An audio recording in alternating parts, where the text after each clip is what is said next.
sọ́nù èrú kankan, kò sí ọ̀nà, kò sí pé mo fẹ́ lọ bribe èèyàn àbí mo fẹ́ ṣe màkùkù sí yẹn bẹ́ẹ̀. Ṣó ti yé yín? Ọ̀rọ̀ tí mò ń sọ yìí o, Bánkọ́lé kọ́lọ́mbà lọ́rẹ̀ mi ẹ̀ ó wà láyé o. Salaudeen Bánkọ́lé ó ti pè sórí show mi rí. Bá wọ́n ti búlì ẹ̀ rí. Sọ́jí ti dárúkọ ẹ̀ rí. Sorry. Ẹ má ṣorí.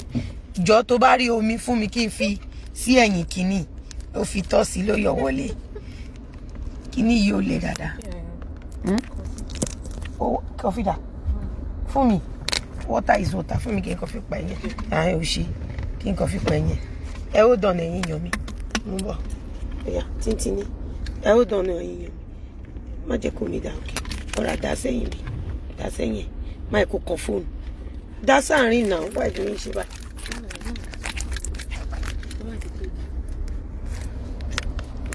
Mo bọ̀ ẹ̀yìn yan mi ẹ̀jọ̀. Lọ́wọ́ kan. Ṣùgbọ́n kó dúró lọ́wọ́ kan. So, ọ̀rọ̀ tí mò ń sọ lọ. Mo jẹ́ ẹ̀dá kan tó jẹ́ pé láti ilẹ̀ have a special place fún gbogbo ẹ̀dá tó bá ń ṣoríire. Èmi ni mo sọ mi sọ tẹ̀lómi o. So Salaudeen Bánkọ́lé àjọ máa kàwé, mo lè sùn bí àbí 3-4. So mo lè sùn, mo lè kàwé ó bí àbí 2-3-4. Tó bá máa tó 3:30 máa gbálẹ̀ tèmi lọ níjẹ̀bú Òde. A lọ dress up àti resume sí school. First motor láàárọ̀ before 7, 6:30, 7:30 láti Jẹ̀bú Igbó, sorry not Ìjẹ̀bú Òde. Gbà tí mò ń gbé Jẹ̀bú Igbó èmi àti Salaudeen Bánkọ́lé jọ ń kàwé. Gbà tí mò ń gbé Jẹ̀bú Igbó. So gbà tí mo move lọ sí Ìjẹ̀bú Òde àṣìjọ máa ń kàwé náà bọ̀ kò dàbí gbà tí mò ń gbé Ìjẹ̀bú Igbó. Bọ̀ ṣe rí Salaudeen Bánkọ́lé ẹ mo make sure pé mo ṣọ̀rẹ́ títí tí mo fi ṣetán university.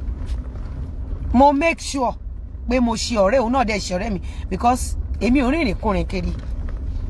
Tó bá yẹ pé gbà yẹn a fẹ́ ṣiṣẹ́ olóṣó ni nígbà yẹn gangan ní iṣẹ́ olóṣó ṣẹ̀ṣẹ̀ ń rè ni. Àwọn students tó wá sí school ní tó wá sí oṣù fún masters tẹ́ bá ti rí wọn ní Friday, Saturday, Sunday. Of course kò ń ṣe olóṣèyàn ló máa wá ṣe masters lóṣù. Àwọn olówó, àwọn lọ́rọ̀, àwọn èèyàn ńlá. But ṣe rí gbogbo ìgbà tí àwọn student tó máa ń ṣe masters yẹn tán bá máa fi dé ìsídà kí n ti wà lọ́nà Jẹ̀bú Ìtẹ̀lẹ̀ kí n ti kiri aṣọ lọ or kí n bá ọ̀rọ̀ politics school kí n ti lọ Ṣàgámù àbí ká ti lọ síbì kan. Most of our colleagues mi lè testify sí gbogbo ọ̀rọ̀ tí mò ń sọ yìí. Kí ni mo fẹ́ fà fún yín ni pé nígbà tí mo máa ń kiri àmàlà ní kékeré àwọn wo lọ̀rẹ́ mi, àwọn tó ń ṣe dáadáa lọ̀rẹ́ mi. Má lọ tírọ́ọ̀kì wà lẹ́gbẹ̀ẹ́ wa mi. Àwọn tó ń ṣe dáadáa àwọn lọ̀rẹ́ mi.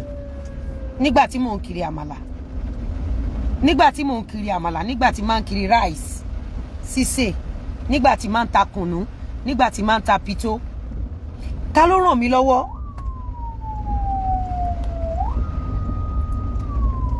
Olórí burúkú làwọn ilé.